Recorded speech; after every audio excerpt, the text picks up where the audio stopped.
Bonjour, c'est vendredi, c'est donc l'amorce du week-end entre dernier tour des élections et musique. On va pouvoir se retrouver. Bonjour Céline. Bonjour Dani. Effectivement, on va parler beaucoup politique aujourd'hui puisqu'on va recevoir deux candidates qui ont à peu près le même profil.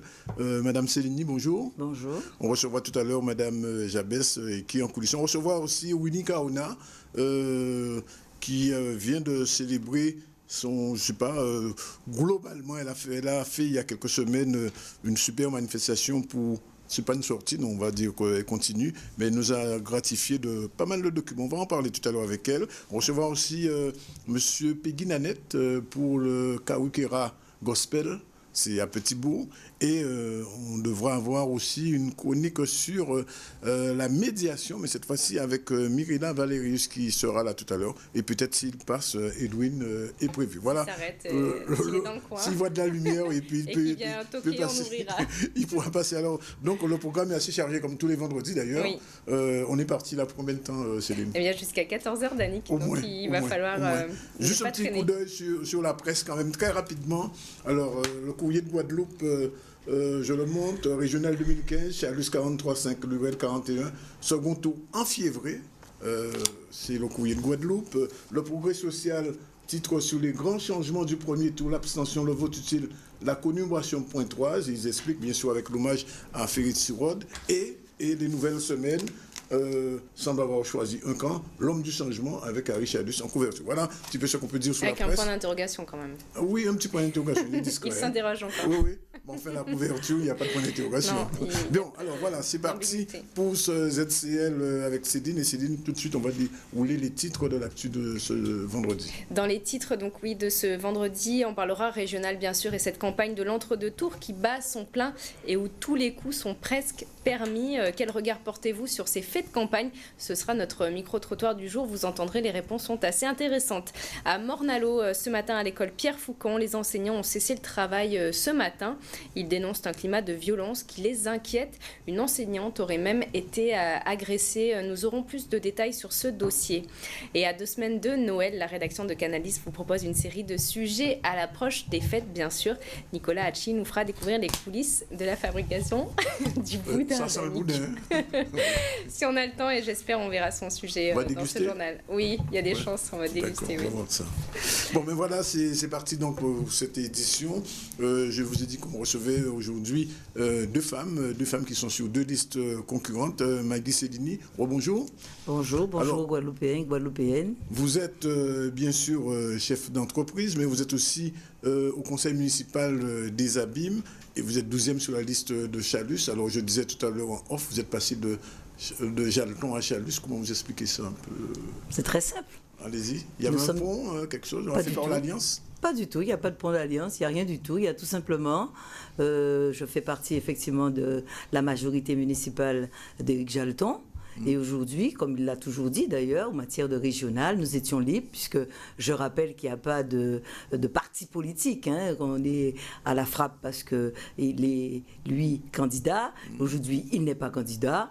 Il m'a laissé, et d'ailleurs je précise, lorsque j'ai pris ma décision, je lui en ai fait part. Tout à fait. Il a bien pris la chose. Tout, sans problème. Oui. Sans problème. Donc parce vous retournerez après le 13, vous retournerez à la maison? Je ne quitte pas la maison. Je ne vois pas pourquoi on veut toujours mettre en opposition. Il ne s'agit pas de mettre en opposition. Nous sommes des femmes, des hommes majeurs quand même. Absolument. Ça veut dire quoi? Nous avons une municipalité que nous gérons ensemble. Il y a une vision sur le territoire de la ville des Abîmes.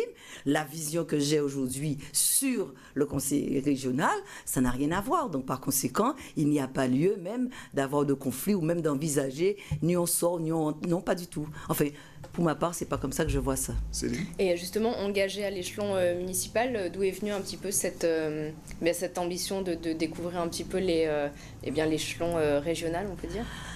Alors, j'ai la sensation pour ma part qu'on a toujours l'impression qu'on ne voudrait pas que les gens aient de l'ambition. Je crois que c'est quelque chose de normal. Nous avons des enfants et nous avons de l'ambition pour eux. Nous sommes dans l'entreprise, nous avons de l'ambition pour notre entreprise. Nous vivons dans un pays, nous avons de l'ambition pour ce pays. Moi, je n'ai pas, si vous voulez, je ne fais pas partie de cette liste parce que j'avais une ambition personnelle, quoi qu'on en dise, parce que tout simplement, ça fait des années que je côtoie Harry Chalus, qui m'a sollicité, tout simplement, J'ai dit oui et voilà, et je suis là tout simplement parce que c'est le travail qui m'intéresse. J'ai montré mon implication sur un certain nombre de dossiers. Par conséquent, je n'ai pas vu de problème à accompagner quelqu'un qui travaille pour le pays. Cela dit quand même, vous avez bonne mémoire. Quand Mme Borel-Lincertin avait pris un petit peu d'autonomie, je me souviens que ça ne s'était pas très bien passé à l'époque avec Jalton. En tout cas, pas avec moi, Maggie Céline. Je ne me suis jamais mêlée de cela. Mes collègues Borel et Marie-Camille Mounier peuvent en témoigner. Je ne me suis jamais mêlée de ça. Alors, je vous accorde une chose, c'est qu'effectivement, je venais de rentrer en politique, il y a des notions qui m'échappaient, et effectivement, nous aviez demandé de signer aussi loin que mes souvenirs remontent, et je l'avais fait dans l'honnêteté avec mon maire qui était candidat. Donc ça, je l'assume, mais je dis très simplement que je n'ai jamais eu, d'ailleurs je ne parle pas et je n'ai jamais fait d'intervention accusant ni l'une ni l'autre parce que je considérais pour ma part que c'était normal qu'elles soutenaient leur candidate parce qu'elles avaient elles aussi un bilan à défendre pour avoir siégé pendant 6 ans. Alors, en tant que chef d'entreprise, parce que ça c'est important, vous savez qu'on a souvent dit que les entreprises guadeloupéennes avaient beaucoup de difficultés à se faire payer par la région, etc. On a beaucoup entendu ça. Quelle vision vous avez sur le développement de la Guadeloupe en tant que chef d'entreprise? Aujourd'hui, vous risquez peut-être d'être conseiller régional demain. Alors, premièrement, toutes demain. Les collectivités, quelles qu'elles soient, ont des difficultés à honorer leurs factures. Et nous savons pourquoi, puisque nous avons une DGF qui diminue de plus en plus, l'État providentiel a disparu, puisqu'elle-même, elle est en difficulté. Ça, c'est le constat global. Maintenant, en tant que chef d'entreprise, c'est vrai que nous aimerions que les outils qui sont mis en place soient beaucoup plus adaptés à la Guadeloupe. Pourquoi la Guadeloupe? Je précise. Parce que nous sommes, pour la plupart du temps, des PME, voire même des TPE. Et quand on met par exemple en place le CICE, qui fait ses preuves sur le territoire français, parce que les entreprises sont de grande taille, et forcément, quand on calcule, il y a possibilité de créer de l'emploi. Tandis que quand vous êtes dans une petite PME, je vous promets, quand on fait le calcul, on n'arrive pas à subvenir à un emploi. Un emploi minimum de SMIC, il faut bien compter entre 15 et 18 000 euros. Pourquoi? Parce que les charges sociales viennent s'y greffer. Aujourd'hui, quand vous faites ce calcul sur 7 salariés, par exemple, vous déduisez 6 000, 7 000 euros. Donc, vous voyez bien que ce n'est pas avec ça qu'on crée un emploi. Donc, il faut avoir cette possibilité d'adapter les situations à la configuration du pays. Et vous avez dit ça à votre chef de liste, à votre tête de liste? Bien sûr, bien entendu. Si demain il est élu, il faudrait qu'on revoie un petit peu... Il faut remettre les choses à plat. Il faut, d'ailleurs, pour ne rien vous cacher, je crois qu'il y est très sensible, pour une raison qui est simple, c'est qu'il côtoie en permanence les entreprises, puisqu'il bénéficie de ce territoire tant jalousé qu'on appelle Jarry, bien sûr. Donc il connaît la problématique.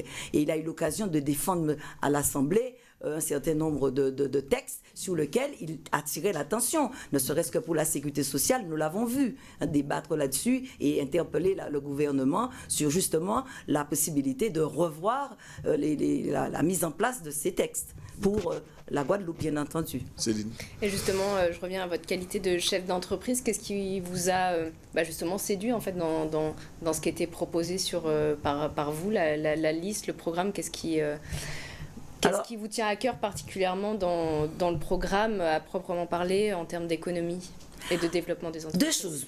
Deux choses ont attiré mon attention et qui m'ont permis d'adhérer. La première chose, c'est au niveau de l'entreprise, comme vous le dites, je ne peux pas rester insensible du fait que moi, en tant que chef d'entreprise, à partir du moment que nous sentons qu'il y a quelqu'un qui a bien compris comment ça fonctionne et qui est prêt à travailler pour justement créer des situations, pour créer de l'emploi. On le sait très bien, l'administration, c'est fini. Il faut aujourd'hui que nous puissions avoir la création d'entreprises au niveau des entreprises privées. Ça, c'est une chose. Donc, moi, j'ai bien ressenti cela. Et la deuxième chose, c'est au niveau de la formation et surtout, je dirais, la dynamique qu'il a su mettre en place au niveau des jeunes.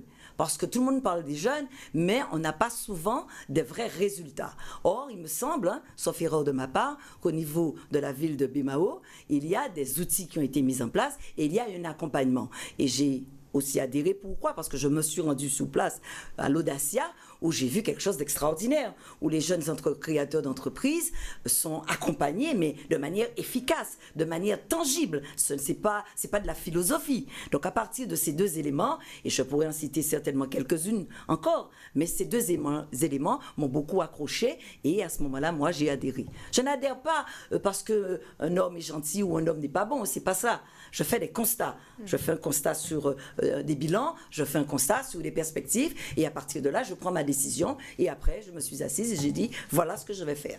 Et voilà la décision que je prendrai et que j'assumerai. Alors, je reviens un peu sur le titre de ce journal que je présentais tout à l'heure, second tour en fièvre.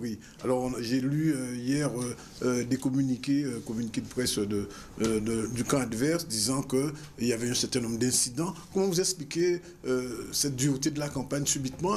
On n'est pas tellement habitué à ça en Guadeloupe. Subitement, il y a eu ce mur, enfin la porte de Bastère qui a été taguée pour aller vite.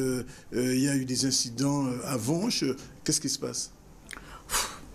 Je dirais que les méthodes que pour ma part, je déplore, parce que j'ai l'impression de revenir dans les années 60-70, où on faisait tout et n'importe quoi. J'ai eu à le déplorer, même dans mes interventions, parce que je considère qu'en 2015, la politique, c'est un débat d'idées. Nous ne devrions pas arriver à ces extrêmes-là. Et pour ma part, j'ai entendu des propos qui m'ont un petit peu sidéré et qui m'ont figé sur place. Maintenant... Par exemple. Ça sera pas mon propos. Je me suis toujours interdite, lorsque je fais mes interventions, je viens de le dire tout à l'heure, je fais des constats, je fais des analyses, et je lis, et après je me fais mon idée. Et à partir de là, je construis mes interventions. Mais les injures, les insultes, ça ne fait pas partie de mes pratiques personnellement. Et ces violences, elles sont d'un seul camp? Je ne comprends pas. En tout cas, notre candidat nous a toujours demandé de garder notre sang-froid, qu'il ne voulait pas d'insultes, il ne voulait pas de provocation. Et pour la ville des Abîmes, puisque je ne peux parler que de cette ville, puisque j'en fais partie, je peux vous assurer que nous y veillons scrupuleusement.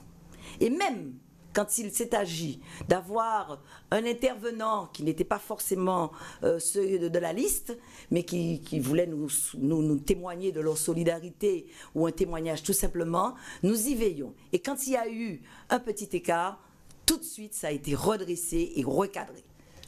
Avant-dernière question, Céline. Alors, on parle souvent du candidat comme étant le candidat du changement, et je voulais savoir ce que ça revêtait pour vous, où serait le changement essentiellement? Dans la gouvernance, dans la méthode. Voilà, je pense que c'est ça le sujet de fond. Il ne s'agit pas de dire qu'un tel n'est pas bon, etc. 12 ans après, nous savons tous qu'il y a une usure de pouvoir qui s'installe et que nous manquons de vision. Et ce n'est pas par hasard que les Américains disent 2 mandats et c'est tout. Oui. Et ce n'est pas par hasard que nous avons entendu dire aussi, en 2004, ça sera 2 mandats et ça s'arrêtera là. Donc ça veut dire bien que tout le monde est conscient qu'au-delà de 2 mandats, il faut arrêter et donner la possibilité d'une autre vision, d'une autre démarche. Dernière question, très rapidement. Alors, on en a beaucoup parlé, puisque nous sommes dans un média, du non-débat entre Lurel et Chalus. Comment vous appréciez ou n'appréciez pas ce refus du débat de la part de votre tête de liste? La décision a été prise avec l'ensemble de la liste. Donc la décision a été prise, voilà. Oui. C'est toute la démonstration. C'est toute la démonstration. Mais ne peut pas juger, monsieur Zandronis. Oui. À partir du moment que le sortant sort derrière et pas devant, le débat a eu lieu. Le débat a eu lieu. La population a dit, nous voulons... Face à face, pour vous, c'était pas nécessaire. C'est pas nécessaire. C'est quoi? C'est même, d'ailleurs, ça ne sera pas un débat, vous le savez très bien. Ça sera encore un combat de coq. Non, la population a tranché. Elle a dit, nous voulons un changement. Et ce changement, c'est Harry Chalus qui l'incarne. Et je vous dis tout de suite, c'est pas Harry Chalus contre le candidat sortant, c'est tout simplement une équipe avec des idées, avec un projet et avec une autre vision. Et c'est ce que nous voulons défendre. Et nous comptons sur les autres dimanche, nous comptons vraiment que les gens puissent confirmer cela. Très rapidement, les variations de soutien. Bernier, le lundi est gris, le lendemain il est vert, après il est bleu. Enfin, ça pour les couleurs, je vous laisse responsable. Les changements de couleurs, de tout un chacun d'ailleurs. Ça fait caméléon, bon enfin. Peu importe. Mais nous sommes coutumiers du fait dans ce pays. Absolument. Je ne vais pas revenir sur un certain nombre de détails qui pourraient fâcher. Donc, mais, ces propos, je comprends parfaitement ces propos, que ces propos étaient cohérents. Oui. Il dit le changement semble être incarné par un seul candidat, Harry Chalus. Oui. Et que il dit ça depuis hier. Hein. Bien sûr, mais... Oui.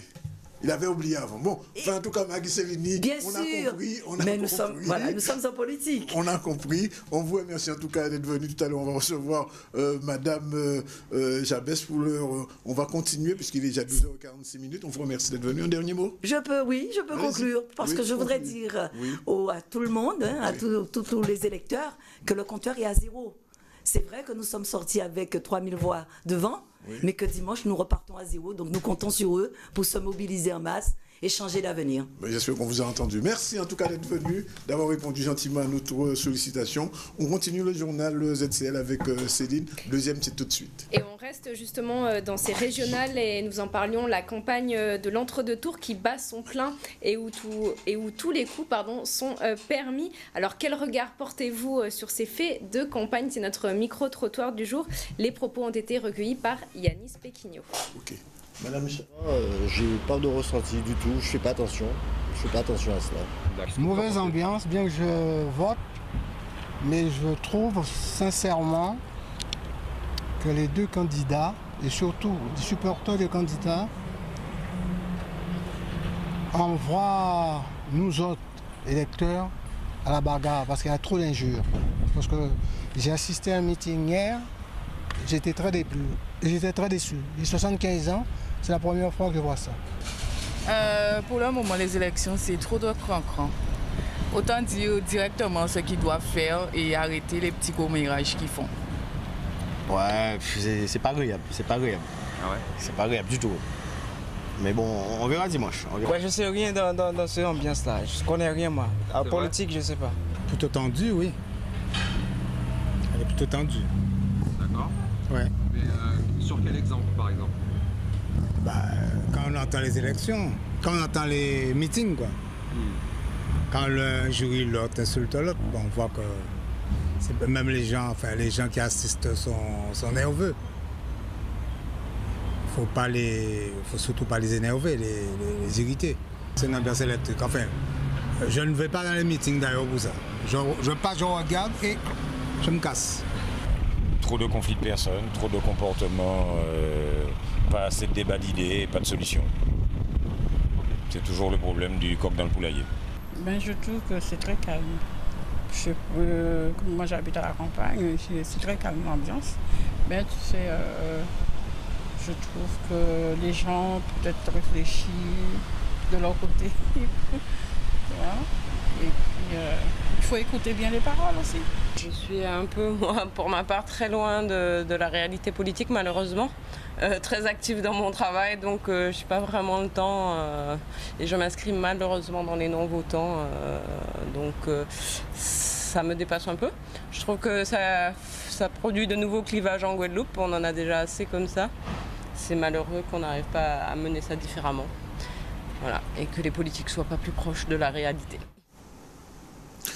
Retour donc sur le ZCL, deuxième partie et deuxième candidate, on va dire comme ça aujourd'hui. On fait notre petit show politique et on reçoit donc Madame Muriel Jabès. Madame Muriel Jabès, elle est aussi chef d'entreprise. Elle est toujours conseillère municipale d'Harry Chalus. Pourtant, on la retrouve sur la liste de Monsieur Lurel. Vous pouvez nous expliquer pourquoi vous avez fait ce grand saut? Bonjour à tous les auditeurs. Je n'ai fait aucun grand saut. Je soutenais Victorin Lurel en 2010 et je suis restée dans la même ligne de conduite. Oui. J'en ai discuté avec le député maire de Bemao, il connaissait ma position et je n'ai fait aucun saut. Je suis toujours fidèle à mes idées, à mes principes et à ce en quoi je croyais déjà à l'époque. Alors c'est clair pour vous, mais est-ce que vous pensez qu'au niveau des électeurs, parfois ces lignes qui se coupent, s'entrecoupent, est-ce que c'est toujours très clair pour eux et est-ce que ça sème pas un petit peu certains doutes sur... C'est vrai que ça peut prêter à confusion. Pourquoi? Parce qu'on fait un mélange d'élections. L'élection municipale est une élection municipale. On a un projet pour la ville et on le défend. Là, il s'agit d'élections régionales. On est à l'échelon de la Guadeloupe. Il faut remettre chaque chose à sa place dans son contexte. Et moi, c'est ce que je fais. Je pense que ma collègue Maggie Cellini, qui est passée tout à l'heure, a eu la même attitude. On ne mélange pas les choses. Il n'y a pas de comparaison à faire. Et il faut clarifier pour les auditeurs parce que on dit tout, le contraire de tout. Un tel est passé à droite, à gauche. Et c'est vrai qu'on s'y perd. Mais il faut dire de quelle élection il s'agit. Il faut bien expliquer à la population qu'il s'agit d'une élection régionale et que ça ne remet en aucune façon en cause ce qui se passe au niveau de la municipalité. Donc ça veut dire que, comme je disais tout à l'heure, vous allez sûrement me rectifier quand vous allez revenir à la maison comme si de rien n'était. Écoutez, pour l'instant, je n'ai eu aucun problème avec la municipalité de Bumao. Après les élections, je verrai ce que le maire décidera et à ce moment-là, j'aviserai. Mais pour l'instant, pour moi, il n'y a pas de sujet. Alors là, on s'adresse aux chefs d'entreprise, comme on l'a fait tout à l'heure avec Madame Cellini. La chef d'entreprise que vous êtes, qui s'installe, enfin qui prend parti sur une liste régionale, comment elle perçoit un petit peu le développement économique, les problématiques qui sont posées. Et on parlait tout à l'heure des difficultés d'honorer les créances des entreprises. Alors est-ce que là, vous l'avez rappelé à M. Lurel, et des engagements vont être pris si demain il est réélu? Écoutez, nous avons un programme avec un certain nombre de choses bien précises sur la partie économique, tant en matière d'aménagement du territoire, de développement, du tourisme, etc. En ce qui concerne les difficultés des entreprises, elles ont été entendues et dans ce programme, il est spécifié qu'il y aura une simplification des procédures, avec par exemple des demandes informatisées pour tout ce qui est appel d'offres, etc. Ce qui n'est pas le cas aujourd'hui et on perd les dossiers. Là, ça sera plus possible. Il n'y aura plus de dossiers perdus. Il y en aura moins le temps que ça se mette en place. Mais en tout cas, le suivi sera différent et la simplification, en tout cas administrative, sera effective. D'accord. Voilà. Alors, quand on parle justement concernant Victorin Lurel, on entend dire, voilà, ça serait peut-être le mandat de trop. Qu'est-ce que vous répondez, vous, à cet argument-là? Est-ce qu'il est bien fondé? Écoutez, je pense que lorsqu'on parle de l'avenir d'un pays, on n'est pas sur des mandats. Si on parle de mandat de trop, il y en aurait trop, effectivement, pour les maires, pour les conseillers départementaux qui restent 20, 30 ans, etc. Si on établit une règle, il n'y a pas de règle, à mon sens, qui disent qu'on ne puisse pas faire un troisième mandat. Ça s'est inscrit chez les gens parce que, effectivement, au bout d'un certain temps, il y a une usure. On a bien entendu qu'il y avait un besoin de changement et je pense que le renouvellement de la liste à plus de 70% avec de nouvelles personnes dont je fais partie tient compte de ce besoin de changement de la population. Mais il ne faut pas se tromper de sujet. Le changement, il n'est pas simplement lié aux individus.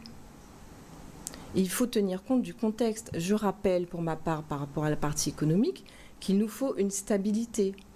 Une stabilité institutionnelle, c'est ce que nous proposons, qui permette aux entreprises d'être en confiance pour pouvoir investir et continuer à développer l'emploi. Je rappelle que M. Victorin Lurel est une personnalité qui a déjà fait ses preuves, qui a des compétences et des capacités qui sont reconnues par les uns et les autres, et qui est le plus à même aujourd'hui, dans ce contexte de crise locale, nationale, internationale, d'apporter les réponses dont nous avons besoin pour sécuriser le cadre dans lequel nous allons évoluer. Voilà. Alors, sur la question de la campagne, j'ai poussé la question tout à l'heure à votre adversaire. On a l'impression que cette campagne est plus dure que les précédentes. Vous-même, vous avez été l'objet, il y a 2 ou 3 jours, je crois, d'une agression. Comment vous caractérisez un peu ce qui se passe en ce moment, depuis quelques jours, au sein de cette campagne? Écoutez, c'est du jamais vu en politique. On n'a jamais vu une campagne comme ça. Je vous l'avais rappelé tout à l'heure, mais lorsqu'on se permet d'abîmer une fresque d'un artiste sur laquelle il y a une photo qui représente une jeune qui est morte dans des conditions tragiques et qui est quand même la représentation d'un événement chez nous, il y a un problème. Je ne pense pas, j'ai entendu certains décrier en disant que c'était fait par nous, par l'équipe de Victorin Lurel. Je ne pense pas que nous aurions peint en bleu et marqué « Changer d'avenir » sur une fresque qui a été payée par la région. Non, je crois qu'il faut être sérieux. Lorsque un jeune se fait pointer une arme sur la tempe, un fusil à canon scié, je ne pense pas que nous le ferions. Moi, j'étais dans le véhicule qui a fait l'objet de jets de pierre. Nous sommes arrivés et on nous a dit on ne veut pas de Lurel ici, nous, c'est Chalus, partez. On lui dit mais écoutez, nous sommes en démocratie. On peut s'exprimer, vous ne voulez pas entendre, libre à vous, mais il y a d'autres personnes autour qui ont peut-être envie d'entendre ce qu'on a à dire. Non, on ne veut pas de vous, et donc on a eu droit à des jets de pierre. Non, je crois que nous sommes en démocratie, c'est un des fondements, il faut tenir compte de ça, il y a un respect à avoir pour les uns et les autres, et j'appelle, je demande solennellement donc, au député maire de faire une intervention pour que cessent ces violences. Alors on ne dit pas que c'est lui qui a fait, on dit simplement qu'il faut faire attention. Il y a des débordements et il faut qu'il puisse maîtriser ses troupes. C'est tout ce qu'on dit. Si on ajoute justement, comme on le dit, à ces faits de campagne aussi l'abstention qui était encore une fois très forte et qui ne cesse d'évoluer au fil des années, est-ce que tout cela, ça illustre pas aussi bien un lien entre les politiques et la population qui prend cher, entre guillemets, de plus en plus, et pourquoi cette confiance, on a l'impression qu'elle est un petit peu rompue, vous qui êtes aussi sur le terrain, comment vous le percevez? Alors, il y a plusieurs choses. L'abstention du premier tour peut s'expliquer par la diversité des listes. Il y avait 10 listes, beaucoup se sont dit, il y en a trop, on ne regarde pas tous les programmes, on attend et on verra au second tour. C'est une formule. La seconde, c'est que c'est vrai, il y a une certaine lassitude. Pourquoi? Parce qu'il y a une confusion. Je voudrais rappeler ici les compétences de la région, qui ne sont pas toutes celles qui sont décriées. Le quotidien des gens, c'est le conseil départemental. La petite enfance, les personnes âgées, ce n'est pas la région. Alors, on fait l'amalgame et on l'entretient. Beaucoup l'entretiennent de manière accentuée. Il y a une lassitude, c'est vrai. Mais nous devons construire un pays. Est-ce que nous pouvons nous exonérer de débats politiques, ce qu'il n'y a pas eu, je le déplore. À aucun moment, nous n'avons pu échanger sur les idées, sur les projets, sur le programme, pour qu'il y ait une visibilité. C'est une occasion ratée de parler du fond de... Eh ben voilà, ça a été une forme, ça a été surtout un combat, comme on a dit tout à l'heure, un combat de coq entre deux personnes. Et c'est quand même une liste. Ce sont des personnes qui se sont engagées, qui vont travailler pour le pays. Et on va développer, permettre le développement de la formation, permettre la simplification d'un certain nombre de choses. Pour les jeunes notamment, c'est la priorité de la région. Je voudrais rappeler ici que le président de région a quand même mis en place un certain nombre de choses, on ne peut pas l'occulter.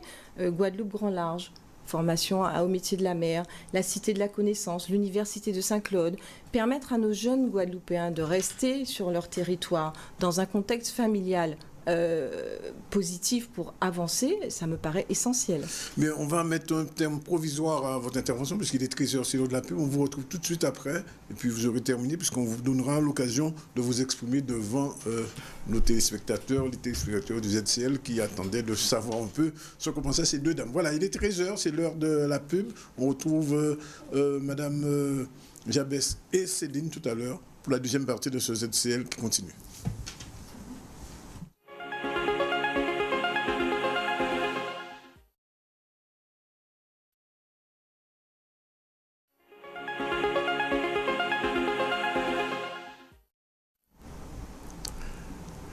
Voilà, il est 13h06 dans le ZCL. On continue donc avec Madame Jabès, Muriel Jabès, qui est sur la liste de Victorin Lurel, avec elle on a fait un petit peu le tour, mais on a parlé de la violence, on a parlé de son engagement, mais on n'a rien dit sur ces, j'ai envie de dire, ces girouettes.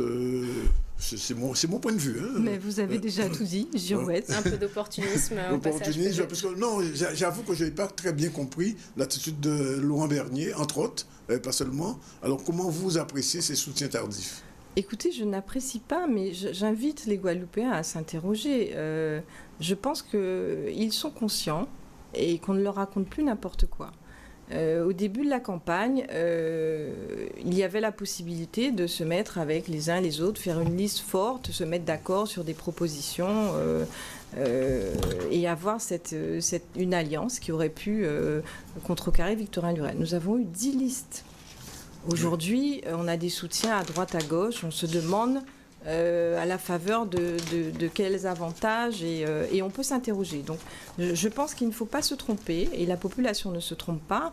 Lorsqu'on a une ligne de conduite, M. Bernier est de droite et il a décrié Mme Pinchard qui est sur la liste d'Harry Chalus. Aujourd'hui, il soutient Harry Chalus. Enfin, C'est à ne plus rien y comprendre. J'invite la population à vraiment rester vigilante sur ce brouillage d'informations et de regarder donc, les programmes et ce qui leur est proposé en termes d'avenir. Alors, permettez-moi, Muriel Jabès, de vous lire un extrait de notre confrère, le courrier de Guadeloupe, Laurent Bernier, Guadeloupe Solidaire. Laurent Bernier s'est fendu d'un communiqué pas clair pour un sou, une indique en substance que l'URL a bien résisté dans certaines communes, mais que Chalut a le vent en poupe. Simple constat, dit le journaliste, mais il n'appelle pas clairement à voter ni Chalus ni l'URL. Pourquoi Laurent Bernier c'est? Alors ça, c'était bien sûr avant son revirement. Alors je ne sais pas pour Mélina Simou qui parlait de... On l'a vu à la télévision disant votez, votez, votez. Et puis, semble-t-il, elle pris position. Alors, vous n'avez pas reçu de soutien des autres candidats? Non. Non. Vous n'avez pas sollicité? Non. Oui. Non, je pense qu'aujourd'hui, chacun doit être responsable de ses choix et les assumer. Et surtout vis-à-vis de la population. Je pense que les Guadeloupéens sont majeurs, ils sont conscients, ils sont lucides. On ne leur raconte plus n'importe quoi. On ne peut pas se permettre de faire ça. Ce n'est plus possible. Alors, il vous reste, comme on dit, 30 secondes pour vous adresser aux Guadeloupéens qui vous regardent. Alors, je voudrais quand même dire quelque chose. C'est votre conclusion, hein? Oui, ma conclusion, c'est que nous dénonçons très fortement toutes les violences qui sont en cours maintenant et qui ont tendance à amener une certaine haine. Les débats sont violents, les gens se disputent de manière très violente et il faut que ça cesse. Quand vous dites ça, c'est dans les deux camps ou bien c'est ce que vous dites, les gens se disputent? Les gens se disputent entre eux, c'est-à-dire le camp de l'un et l'autre, on n'est pas d'accord. Mais je pense qu'il faut apprendre à respecter l'opinion des uns et des autres. Je voudrais attirer l'attention de la population sur un fait donc, qui remonte aujourd'hui. Certains reçoivent des appels téléphoniques venant soi-disant du cabinet de Victorin Lurel qui leur dit « Votez pour nous, on vous envoie 30 €, donnez-nous vos coordonnées ». Il faut arrêter, ce n'est pas possible. Victorin Lurel n'a jamais utilisé ce genre d'argument, nous n'avons pas besoin de ça, nous faisons confiance à la population et je les invite à être acteurs de leur avenir en votant dimanche, en allant voter déjà, parce que l'abstention, quand on s'abstient, ce sont les autres qui choisissent pour vous, donc soyez les acteurs de votre avenir, faites un choix et à voter bien sûr pour la liste de Victorin Lurel qui incarne donc la stabilité, le respect de la démocratie, le respect d'un vivre ensemble pour une Guadeloupe toujours mieux. Merci. Muriel Jabès, merci. Tout à l'heure, on va recevoir une autre femme, mais c'est dans tout au registre. Là, c'est Winnie Kaona qui viendra avec nous parler un petit peu de son histoire, comme elle dit, l'histoire d'une petite fille privée, de son propre chant, une histoire qui pleure, qui rit et qui dérange. Ce sera avec Winnie Kaona. Mais pour l'instant, on revient vers Céline et on continue le journal. Je vous le disais dans les titres, à Morne-à-l'Eau, à l'école Pierre Foucan, les enseignants ont cessé le travail ce matin. Ils dénoncent un climat de violence qui les inquiète. Une enseignante aurait même été agressée. Plus d'éléments sur ce dossier. Avec ce sujet, il est signé Maxime Morel. Nous sommes tous mobilisés, nos parents, comité de parents d'élèves ainsi que les autres parents. Parce que nous avons un parent mécontent d'une maîtresse qui a pris l'initiative de récupérer un cutter et d'agresser cette maîtresse hier matin.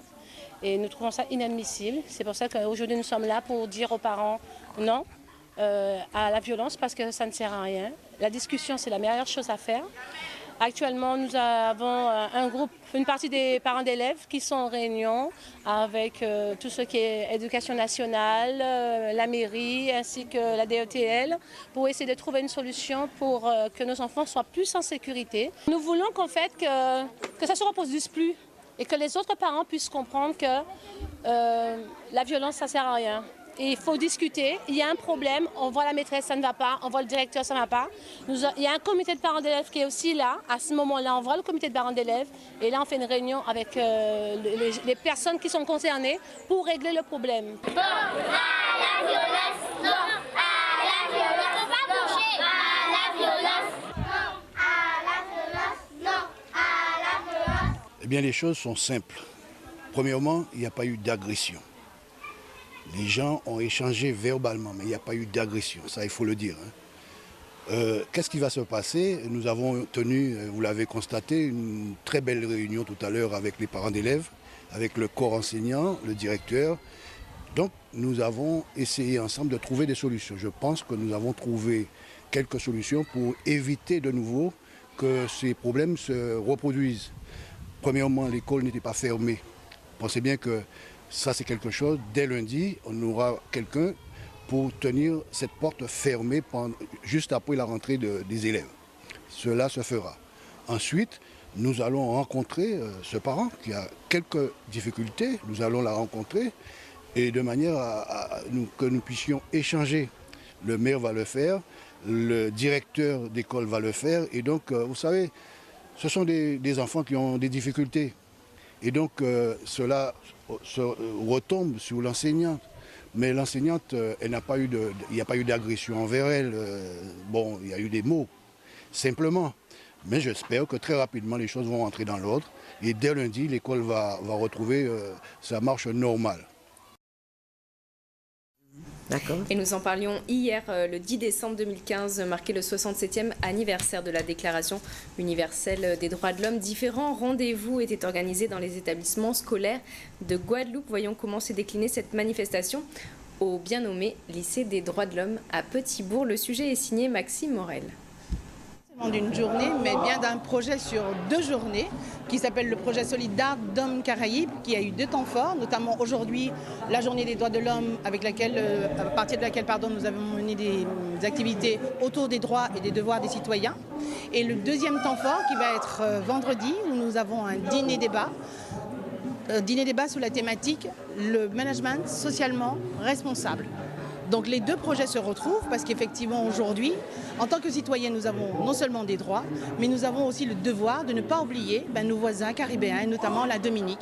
Et c'est donc dans ce cadre-là que nous avons fait le projet Solidaire de Dôme Caraïbes pour venir en aide à la Dominique après le cyclone Erika. Le film que nous avons diffusé s'appelle Dream.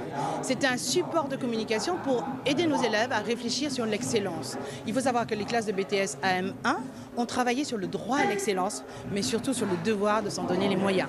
Et je pense qu'aujourd'hui, ils s'en sont quand même beaucoup donné les moyens de réussir, non seulement pour eux, mais surtout pour la Dominique. C'est un projet en art plastique qu'on a décidé pour la journée des droits de l'homme avec notre professeur d'art plastique. Donc en fait, on a réuni tous les sujets d'actualité. C'était un travail personnel. Donc la plupart des sujets qui sont sur la presse, c'est les attentats de Paris et la COP21. Donc pour parler du street art, vu que c'est un art assez rejeté en général, on a fait appel à des artistes comme Blackbird et voilà. Et donc on réalise la fresque et c'est pour l'afficher devant la salle d'art plastique. On a fait ça pour la journée des droits de l'homme pour montrer qu'on est impliqué et qu'on veut montrer qu'on est impliqué et par notre travail on le montre. Et on est aidé par 2 artistes, de Nin et Blackbird, qui retouchent notre travail. On a voulu mettre les arts plastiques de façon générale à l'honneur parce que souvent, au niveau des établissements scolaires, les élèves qui sont en arts plastiques sont souvent, on va dire, stigmatisés, de même que les miens qui sont en économie-gestion, c'est-à-dire ceux qui suivent la filière technologique. Et on a voulu montrer que quelle que soit la filière que l'enfant aura choisie, il a les moyens de réussir, il a droit à l'excellence et le devoir de réussir. Voilà, il est l'heure de prendre un intermède musical. Oui, un véritable intermède musical, puisqu'on va recevoir, comme on vous l'a dit, Winnie Kaona, qui pratiquement a fait 50 ans de carrière qu'elle a fêté récemment avec son concept Au fil de soie. Alors c'est cet album que vous trouverez. Winnie Kaona, on ne peut pas résumer sa carrière, 50 ans de musique, c'est difficile. Bonjour Winnie Kaona. Bonjour Danick, bonjour à toi et bonjour aux auditeurs de Canal 10. Merci d'être venu. Alors vous avez célébré vos 50 ans il y a quelque temps, mais entre-temps, comme ça, on va citer des choses que j'ai connues. Les gens de la forêt Kaloukaïra, ça a été un projet qui a un conte musical antillais, 2 parties qui a été très très très bien vu et que les enfants ont apprécié. Et puis il y a ça, reconnu par l'UNESCO. Ça veut dire qu'aujourd'hui vous avez pris une dimension internationale. Ben, j'en suis ravie, 50 ans, si j'arrivais les mains vides sans rien du tout, vous n'auriez pas été fière de Winnie. Oui. Donc il faut dire que ça a été une vie bien remplie, difficile. C'est un combat que j'ai mené contre moi-même, avec moi-même aussi, parce que réaliser toutes ces choses, et comme je dis, souvent on est accompagné d'un papa, d'une maman pour vous accompagner sur le chemin de la vie. Et moi, au niveau artistique, j'avoue que j'ai été complètement démunie, je n'ai eu personne pour m'accompagner. Et quand je vois le résultat, je ne suis que très fière. fière du parcours et c'est la raison pour laquelle je n'ai pas attendu 2 ans de plus pour avoir 50 ans. Vous avez pris un peu d'avance, quoi. Comment? Vous avez pris un peu d'avance. Oui, c'est pour vous remercier tous mes murs porteurs, ces gens qui m'ont accompagné, qui sont aussi mes aînés. Et je tenais à ce qu'ils soient là et que je leur dise merci, c'est ma gratitude. Et Au fil de soi, le titre de l'album, c'est mon offrande à mon public. C'est pour dire merci, passer un très bon moment avec tous ces gens-là. Et puis leur dire que voilà, petite fille, j'ai rêvé de chanter. J'ai rêvé, non seulement rêvé mes rêves d'enfant, mais je les ai réalisés. Évray disait qu'on est souvent infirme de ses rêves quand on ne les réalise pas. Mais moi, je ne suis pas infirme de mes rêves du tout. Et j'encourage tous ceux qui souhaitent aller au bout de leurs rêves d'enfant, d'y aller franchement. Je suis très fière. Il faut dire aussi que j'ai rencontré des gens charmants sur ma route. Et je pense vraiment, au niveau médiatique, j'ai rencontré des gens charmants comme vous, qui m'avait accompagné.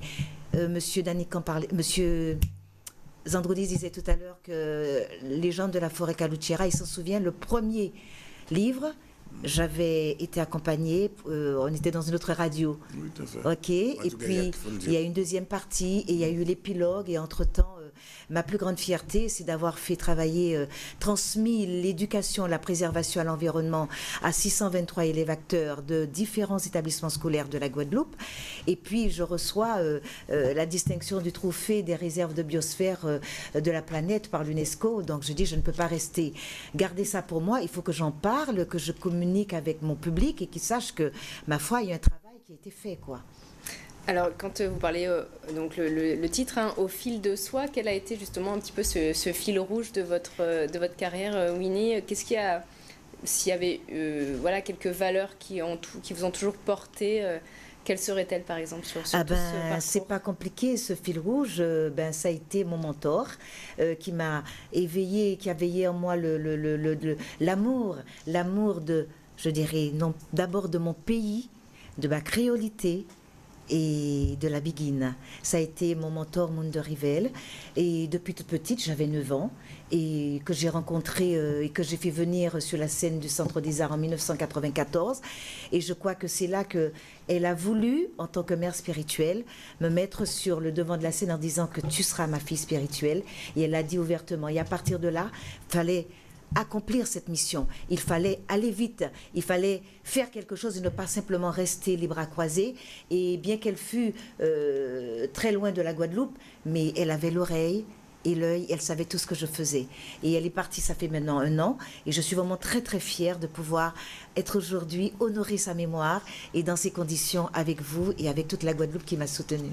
Alors, on va voir un petit extrait de ce film, de cette vidéo, de DVD qui est disponible d'ailleurs maintenant. Le DVD, quel oui. DVD? Ben, vous verrez, vous allez découvrir. Qu'est-ce que c'est que ça? Oui, vous allez voir. Ah? Regardez en fait. Oh là! Ah ben voilà. Ah oui, ça me fait chaud au cœur. Caluchera. Oh oui. Puis, c'est beau.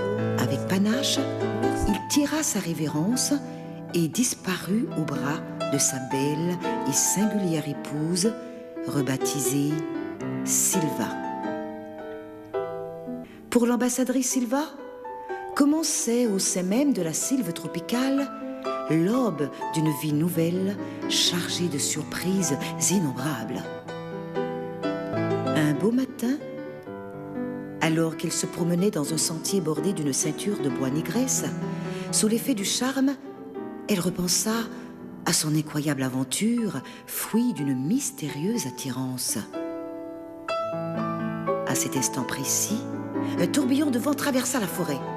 Comme par enchantement, Silva entendit les arbres murmurer quelques bribes des vœux qu'elle avait prononcés au cours de la cérémonie nuptiale. Oh ma forêt, veillez sur toi, veillez sur toi. Mission. Les arbres lui reprochaient son insouciance. Toute tremblante, Silva décida d'aller trouver le maître de la forêt c'est un et extrait se de dirigea. la légende de la forêt Calucera. qu'on peut retrouver encore en librairie. Ah oui, et justement, parlant de librairie, je dédicace demain la dernière partie de cette belle aventure, Légende de la forêt Calucera. Je dédicace également mon ouvrage, mon CD. Je dédicace également encore autre chose, le DVD. Enfin, il y a plein de choses.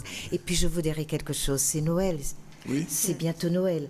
Et je vais tâcher de surveiller mes mots. Je dirais simplement, faites un petit détour à la librairie générale. Il y a pour les adultes, il y a pour les enfants, il y a de tout. C'est tellement mieux. Et puis nous parlons d'écologie, nous parlons de COP21, nous parlons... Donc nous avons des choses à dire et nous avons une transmission de respect de notre propre nature. Alors, puisqu'on vous l'avez dit, alors on a samedi 12 à la librairie générale à 10h. Demain. Oui. Le dimanche 20, ce sera tout près d'ici. Voilà. Joie Tradition au stand de la librairie générale à partir de 10h. Oui. Et mardi 22 à la librairie Point Dur, ce sera au Moule. Donc 3 rendez-vous. 3 rendez-vous, oui. Et avec vous, c'est déjà un super rendez-vous puisque tous les auditeurs, les téléspectateurs de Alors je vous pose la question, journal, est-ce que cette légende de la forêt sera un jour reprise? Alors, tu veux que je dise le fond de mon cœur? Oui, allez-y. Maintenant que j'ai déjà beaucoup donné, je dis, si on m'entend, j'aurais souhaité, tout comme une maman fait un enfant, l'enfant grandit, se marie, ça ne lui appartient, l'enfant ne lui appartient plus. Ça, je voudrais qu'on monte un grand spectacle, comme un peu Chantal Goya fait des trucs très grands, et bien voilà, parce que c'est notre faune, notre flore, c'est notre Guadeloupe. Et tu as tout compris, c'est le rêve que Winnie formule en cette fin d'année, en ce début d'année, que la légende de la forêt Calucera soit vue de manière grandiose et jouée par, non pas des enfants maintenant, mais par des adultes, pour que ça soit un spectacle facile à tourner dans le monde. Alors, est-ce que c'est un spectacle, justement, qui prendra du temps à monter? Je veux dire, on est au 48e anniversaire. Est-ce qu'il faut 2 ans pour monter un spectacle? Là, tu oublies qu'on y va vite, alors. Il suffit qu'on me dise, tiens, voilà, ok, je vous ai entendu, on commence... mais je suis prête, je suis prête déjà. Hein. 2 petits mots et on va vous quitter là-dessus. Oui. Vous étiez récemment au festival d'Avignon. Comment ça s'est passé? Oh ben, fantastique. Et puis, une expérience formatrice extraordinaire. Et je ne pouvais pas mieux espérer d'obtenir mon Graal. Parce que près de 50 ans de carrière, faire Avignon, jouer 23 soirs de suite, en tant que comédienne, 5 personnages, chanter, eh bien, je vous assure, c'était pour moi marcher sur le fil, mais quelle expérience fabuleuse. Et... je recommençais, non, parce que j'ai gardé des séquelles au niveau de ma cheville, parce qu'on marche trop, on marche beaucoup, et ça m'a esquinté la cheville. Mais ceci dit, je souhaite que beaucoup d'artistes fassent cette expérience. Vraiment, vraiment. En tout cas, je suis ravie d'être avec vous aujourd'hui, avec les auditeurs, les téléspectateurs, et je voudrais vous souhaiter de joyeuses fêtes de Noël, plein de bonnes choses, et je voudrais vous dire que je vous aime, j'aime mon pays.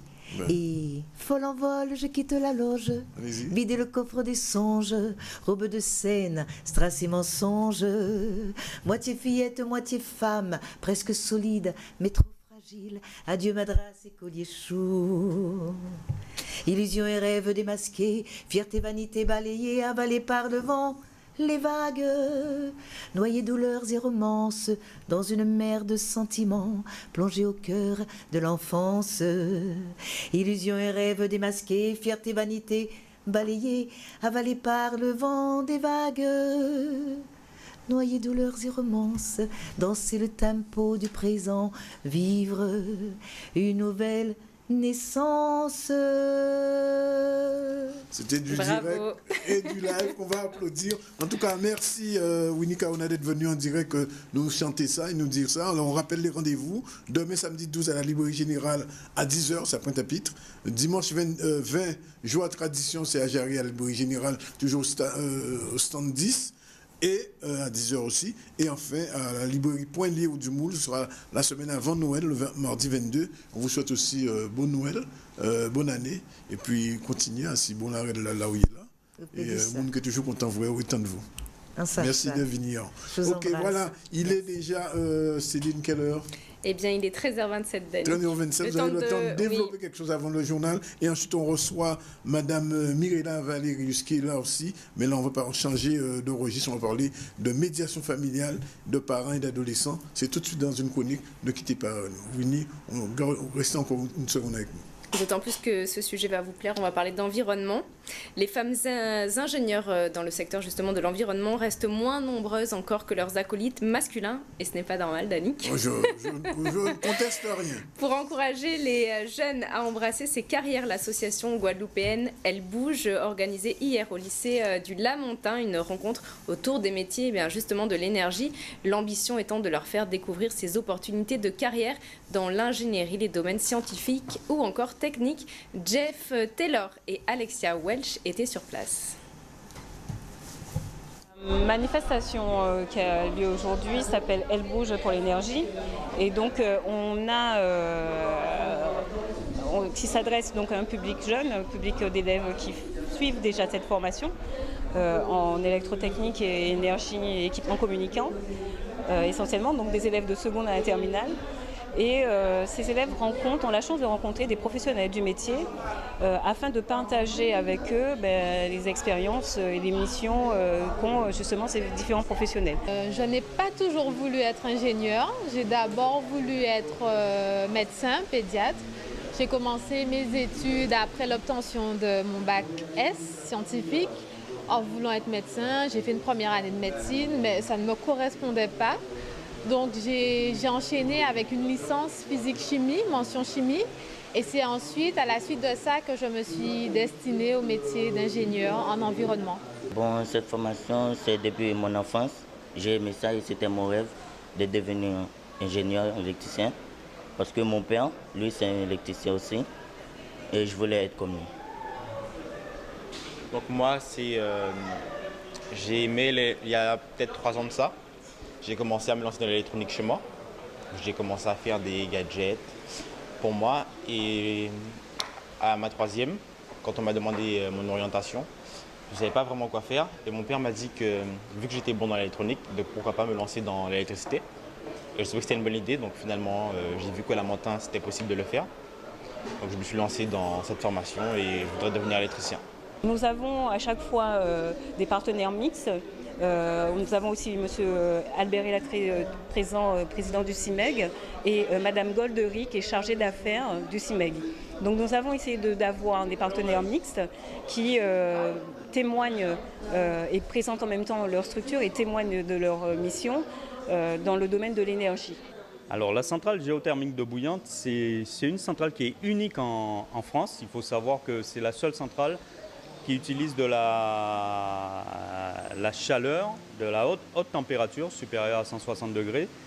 Et ça, c'est dû à des recherches du BRGM dans les années 70 qui a permis ces recherches ont permis de mettre en exergue un débit vapeur suffisant provenant du réservoir de la Terre et pouvant alimenter une turbine de 4,5 MW à l'époque. Voilà, 13h30, on prend une courte page de publicité et on revient avec une invitée pour parler des relations parfois tendues entre les adultes et les ados, c'est bien ça? Tout à fait. À tout de suite.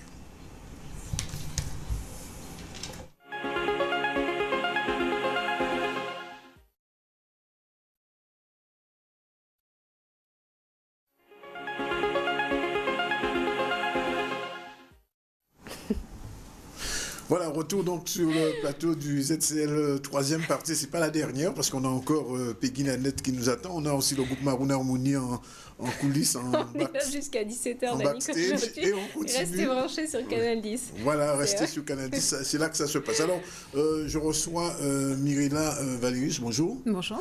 Vous êtes une responsable de Attitude de médiation, c'est bien ça? Tout à fait. Et donc, vous venez...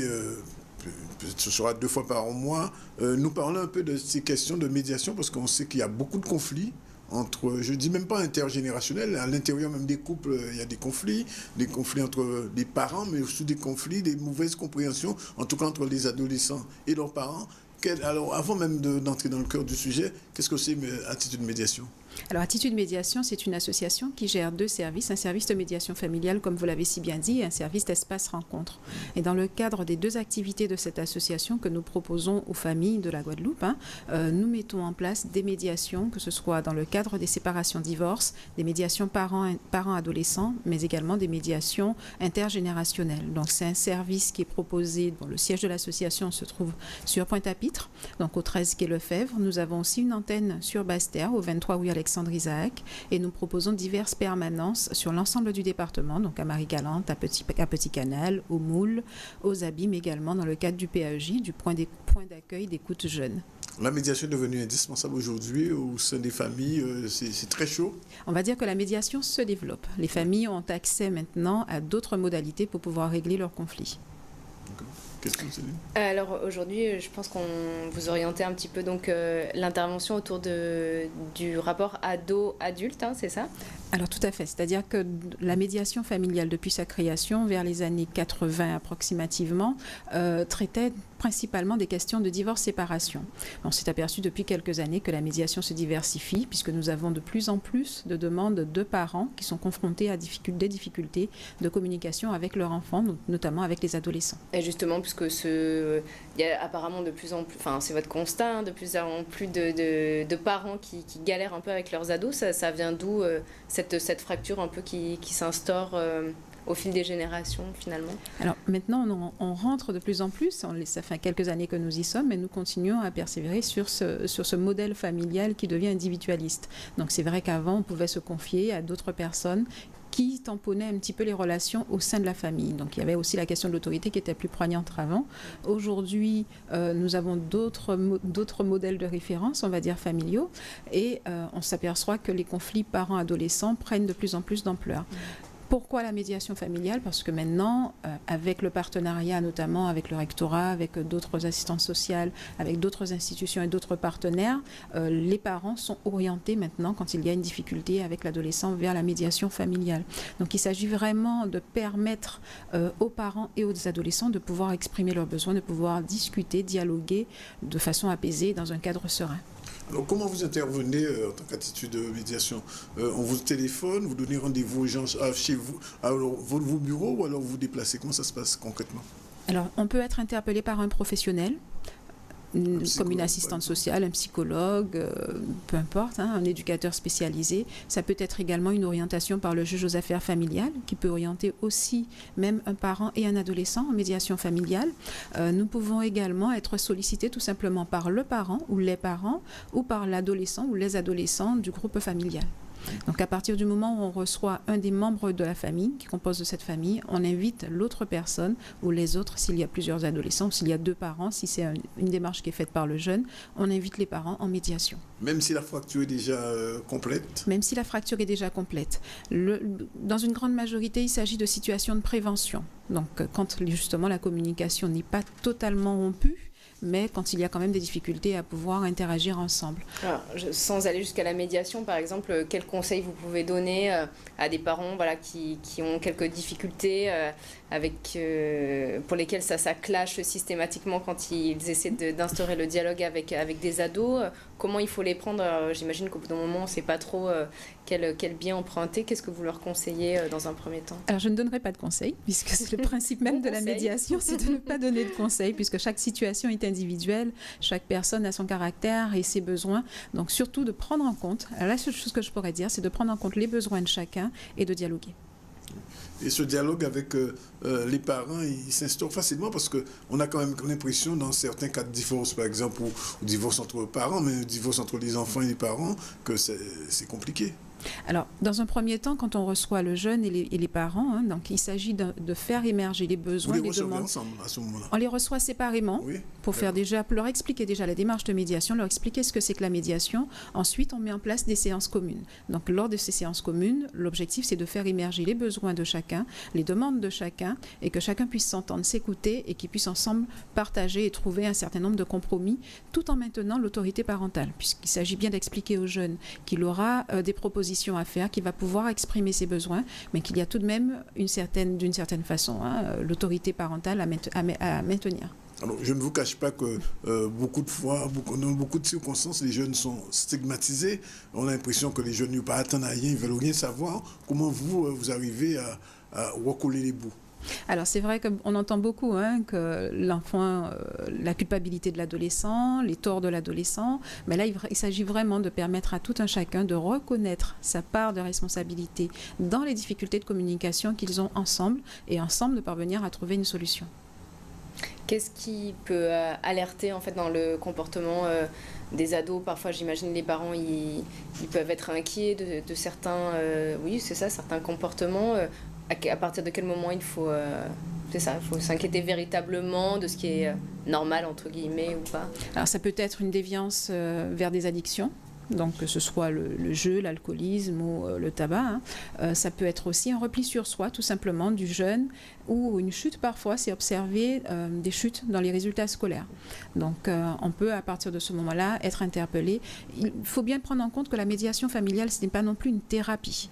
Donc il ne s'agit pas de faire de thérapie, on oriente à ce moment-là vers des psychologues à l'extérieur, puisqu'en médiation on ne fait pas de thérapie, mais vraiment de permettre à tout un chacun de s'exprimer. Donc c'est vraiment une mise en place de la parole, une liberté de la parole qui est proposée en médiation. En fait, cette médiation, c'est une forme de communication que vous essayez de rétablir la communication entre deux personnes ou deux groupes ou des gens qui sont un petit peu éparpillés, c'est ça? Voilà, c'est vraiment de permettre à 2 personnes ou à 3 personnes, si les parents viennent ensemble, parce qu'on reçoit aussi des parents qui sont encore mariés, qui viennent pour leur enfant, leur adolescent.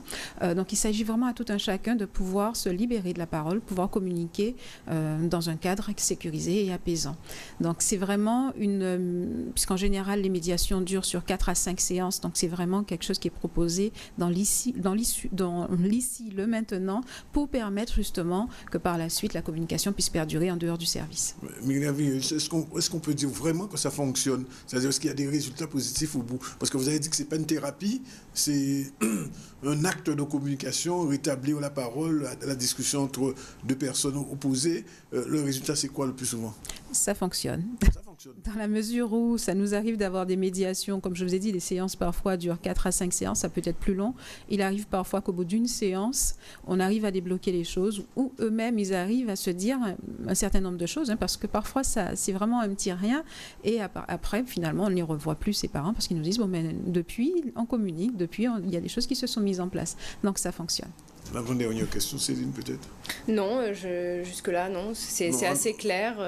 C'est clair. Alors, moi, ce que je voulais savoir, c'est, et on va terminer là-dessus, Madame Valérius, les gens qui vous écoutent aujourd'hui, qui ont des problématiques ou des problèmes d'ados chez eux, parce qu'on sent aujourd'hui, on dit que la famille est éclatée, elle n'est plus ce qu'elle était, que les parents ont perdu leur autorité, quelquefois même les professeurs ont perdu leur autorité. Il n'y a pas de remède miracle, mais qu'est-ce que vous pouvez leur dire aujourd'hui? On prend contact avec vous, qu'est-ce qu'on fait? Ce que je leur dirais, c'est de prendre contact avec Attitude Médiation au 05 90 83 23 04, 83 23 04, et qu'il y a des professionnels diplômés d'État, médiateurs familiaux, qui sont à leur disposition et qui pourront échanger avec eux autour de ces problématiques parentales. Globalement, c'est la dernière question. Il y a beaucoup de cas, c'est exponentiel ou au contraire, ça se calme? Alors, on ne parlera pas de cas, on parlera de mesures de médiation, puisque c'est vrai que quand on dit cas, c'est un peu péjoratif. Donc, on parle de mesures de médiation, mais on va dire que la demande devient de plus en plus importante en ce qui concerne la parentalité, en ce qui concerne les médiations parents-adolescents. Ça veut dire que la société est un petit peu... Ça veut dire que les parents sont peut-être... Et les parents et les adolescents souhaitent maintenir la communication et souhaitent faire cette démarche de médiation. C'est-à-dire que vous voyez ça du côté positif. Merci en tout cas d'être venu. On vous retrouve dans 15 jours, probablement après les fêtes. Probablement après les fêtes pour parler de coparentalité et de parentalité justement, ainsi que de conjugalité. Voilà. Merci Myrina d'être venue. Céline, on continue tout de suite et on va recevoir tout à l'heure Peggy Nanette avant le groupe Marouna Harmonie. Il est pour l'instant 13h46, encore 6 minutes. On continue avec l'info dans le cadre des nouvelles activités périscolaires. Les élèves des écoles Maurice Chauvineau et Fessin de Petit-Bourg ont participé à un projet nautique. Il s'est achevé hier par une belle rencontre avec le skipper Karl Chipotel qui a bouclé, rappelons-le, la Mini Transat entre Douarnenez et Pointe-à-Pitre. Les images sont signées Maxime Morel. De la réforme des rythmes scolaires, la ville de Petit-Bourg a depuis septembre commencé des activités avec les enfants qui vont des activités de loisirs en passant par le sport. Donc on a vraiment un panel d'activités. Et dans ce champ-là, nous avons décidé avec M. Victor Jean-Noël de mettre en place cet événement avec Carl Chipotel. Donc 2 groupes d'élèves de l'école Maurice Chauvineau et de Fribert-Fessin ont travaillé sur la course d'abord et ont fait des activités nautiques. Et aujourd'hui, l'aboutissement, c'est cette rencontre rendue à l'ensemble des élèves des 2 écoles. En fait, on est exactement dans le projet qu'on avait initié depuis le début, sous le label de la transmission. Donc il était question de rencontrer le maximum d'écoliers, d'élèves guadeloupéens. C'est ce que ils ont fait avec cette initiative de la ville de Petit-Bon. Donc un échange intéressant pour leur donner eux aussi envie d'aller sur l'eau. Et qui sait, peut-être que le futur participant de la Mini Transat se trouve parmi eux. Et on est dans une démarche éducative, celle d'éduquer et de faire grandir par l'eau, par la mer, d'éduquer par la mer. Donc on a beaucoup à apporter, beaucoup à apprendre de cet environnement maritime qu'est le nôtre.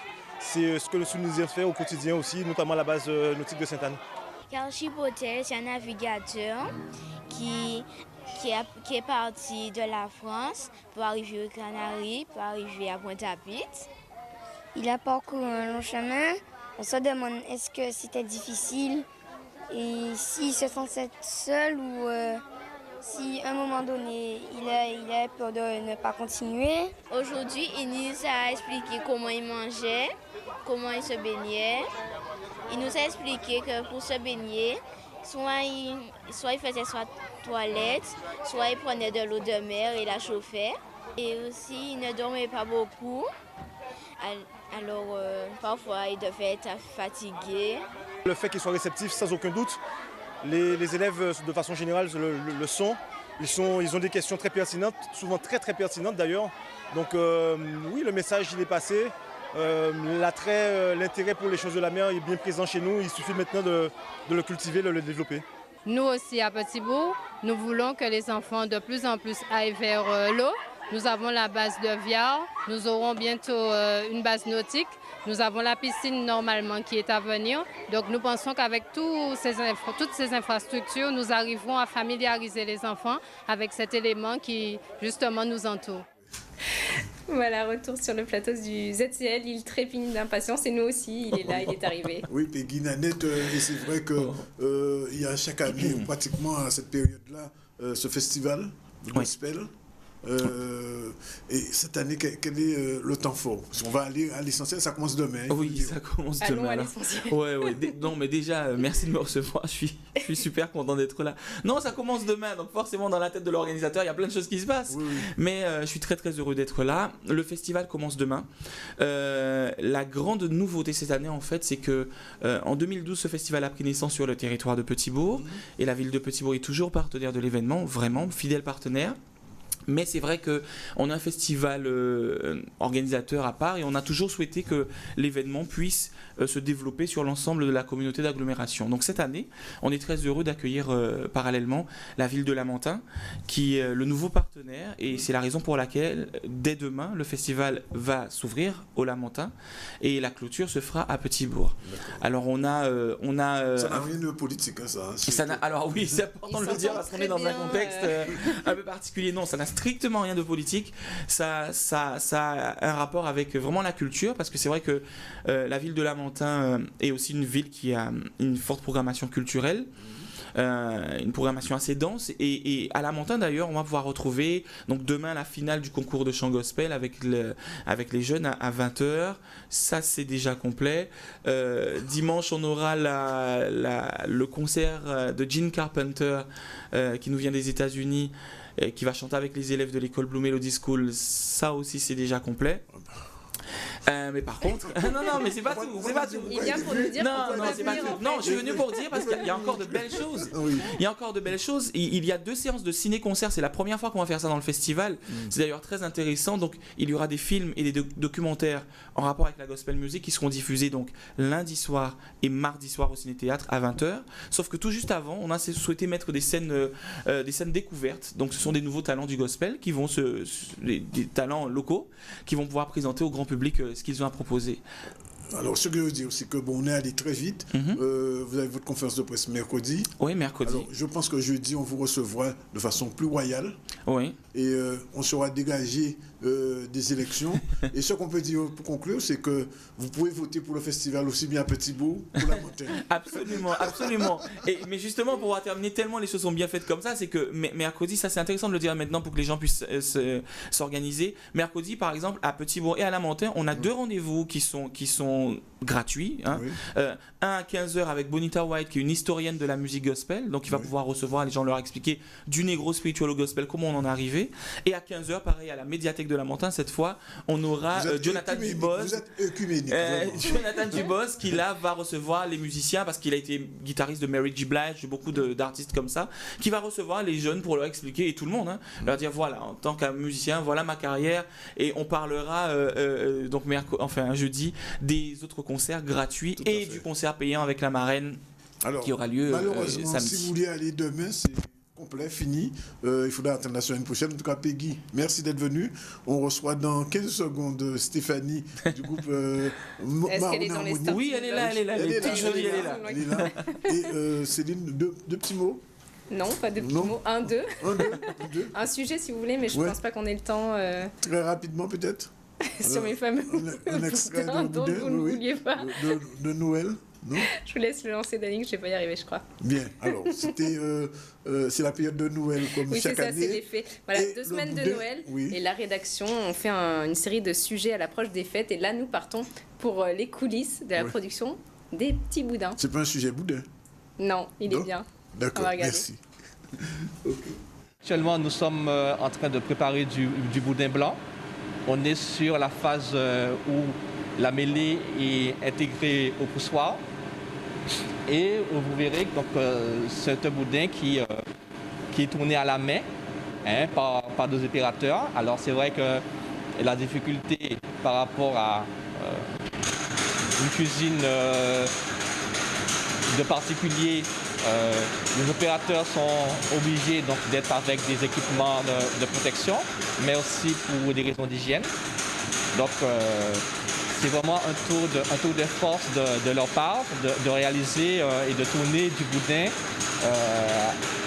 avec les équipements de protection et de respect des règles d'hygiène. Le boudin, comme je vous disais, c'est un produit complexe qu'on ne connaît pas peut inquiéter, mais dès lors qu'on connaît effectivement comment il est fabriqué, on se rend compte que c'est un produit tout à fait consommable à tout âge. Donc dans un premier temps, le boudin est fait à base de pain rassis. En fonction de sa composition, si c'est un boudin de la mer, donc ça peut être du lambi, de la morue, du crabe, ou si c'est du boudin traditionnel avec du sang de porc. Le sang de porc que nous utilisons est issu des porcs qui sont abattus pour nous. Ce sont des porcs qui ont été élevés en Guadeloupe, 100%. Donc c'est un produit qui arrive chez nous frais. Donc nous avons des conditions de température qui nous permettent d'utiliser cette matière première. Donc nous sommes sous une atmosphère entre 2 et 4 degrés où nous procédons à la fabrication de la mêlée. La mêlée consiste en quoi? C'est le mélange entre le pain rassis, les différentes épices et, comme je vous disais tout à l'heure, soit du sang de porc, soit du lambi, soit du poisson, soit de la morue ou du crabe. Voilà, on quitte. On verra la fin du sujet dans le JT ce soir à 18h30. Absolument, on le verra totalement et on dégustera du boudin avec vous, Céline. En tout cas, on reçoit vite fait, mais il fallait le faire quand même. Stéphanie, bonjour. Bonjour. Stéphanie, c'est le groupe Maroon Harmonie qui sera demain. Qu'on avait déjà reçu. Oui. On a toujours plaisir à recevoir, même quand elle est très occupée. Oui, tout à fait, mais nous aussi, ça nous fait plaisir toujours de répondre aux invitations de Alors, ça se passe où et quand? Alors, ça se passe demain soir à l'archipel à Basse-Terre. Oui. Toute la Guadeloupe est conviée. Oui. pour passer un moment chaleureux. Il faut dire voter Marouna Harmonie. Exactement, nous sommes en pleine période d'élection. Voilà, alors voici ma campagne. Mère Noël est arrivée pour convier toute la population guadeloupéenne à venir assister donc, à notre concert. C'est du live ou c'est du playback? C'est du live, c'est du live, de la musique vivante. Donc venez nombreux et passez un moment chaleureux. Le groupe sera au complet ou seulement une Oui, alors le groupe sera au complet, formule 100% live. Avec donc également alors donc toute l'équipe locale bien sûr et aussi on sera avec l'équipe des cuves de Porto Rico également aussi à Tite Gusta aussi claro que si. Et donc voilà, pour ceux qui ne connaissent pas, donc Marouna Harmonie, c'est vraiment l'influence locale. Mais donc, qui ne connaît pas Marouna Harmonie? Voilà, avec donc une influence cubaine, notre chanteuse Latina sera présente, notre flûtiste Jenna sera présente, toute l'équipe au complet, Charlie, Eddie, Marius, Josué, voilà. Et on sera également accompagné de danseuses. Donc c'était Lamoutou, Audrey Campras, voilà, qui nous suivent depuis quelques temps. Un petit coucou aussi à Didier Juste. Donc toute l'équipe au complet pour servir le public, pour lui faire plaisir. Voilà. Donc ce sera complet, comme ça va être complet de Mère Bastère. Ah ben on l'espère, oui. Céline, ça vous intéresse, Marouna Harmonie? Oui, on les avait déjà reçus et j'aime beaucoup. C'est vrai que c'est très péchu, hein, comme on dit, et ça donne la patate. Et surtout, là, c'est vrai, en période d'élection, je trouve que ça fait du bien d'avoir un peu de cette musique qui change, un peu de cette musique politique qu'on entend beaucoup aussi. Oui, c'est vrai, c'est l'occasion de se changer les idées. Mais quelque part, la musique de Marouna Harmonie est proche aussi du contexte, alors pas du contexte politique, mais du contexte, on va dire, engagé pour le pays. Voilà, pour le pays. Vibrer au son de la Guadeloupe. Exactement. Forcément. Donc, Marouna Harmonie, ce sont aussi des questionnements sur des sujets profonds de société, d'avenir pour le pays. Donc, je ne suis pas venue faire de la politique.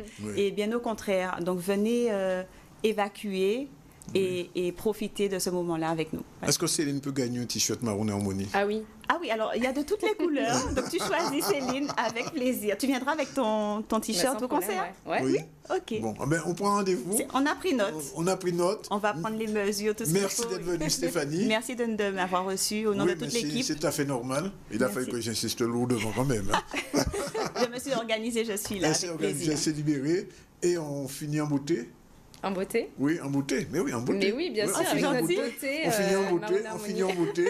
On a reçu pratiquement que des femmes, à part Peggy, on a reçu que des femmes aujourd'hui et on n'a pas fait exprès. Hein. Il a sauvé l'honneur, Peggy. Hein. Oui, il a sauvé l'honneur aux hommes. Voilà. En tout cas, merci d'être avec nous jusqu'à cette heure-là. On avait dit 14h, il est presque. Et on nous fait de grands signes en régie pour nous dire arrêter la musique. Bon, on a arrêté. Au revoir. Bye bye. On se retrouve lundi avec Céline. Bien sûr. Et peut-être dimanche.